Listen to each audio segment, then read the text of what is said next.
So Telangana ప్రభుత్వం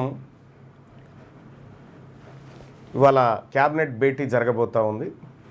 cabinet భేటీలో local body ఎన్నికలపైన ప్రధానంగా చర్చ ఉండబోతుంది కాదు, ఉంటుంది. అదే కూడా అది ఎవరన్నా అవునన్నా కాదన్నా ఉండేది అదే ఉంటుంది. సో దానికి నేను హైకోర్టు ముందు చెప్పిన అంశం కానీ లేకపోతే ఇక్కడ కూడా చెప్పినటువంటి అంశాలు చాలా ఉన్నాయి. ఆ బిట్టు తీసి తయారు పెట్టుకోండి. ఏమనంటే మేము రిజర్వేషన్ల కోసం శక్తి వంచన లేకుండా కృషి చేసినాం, సుప్రీంకోర్టు దాకా పోయినాం, హైకోర్టులో పేగులు దిగేటట్టు కొట్లాడినాం, అయినా కూడా బీసీ రిజర్వేషన్లు సాధించలేకపోయినాం.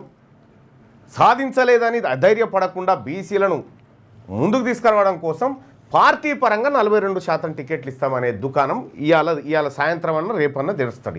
ఇది తెరిచే దుకాణం ఇదే. నేను గతంలో ఏదైతే చెప్పినో అదే ఇవాళ చేస్తాడు. అది తప్ప ఇంకొక ఆప్షన్ లేదు ఆయన ముంగట.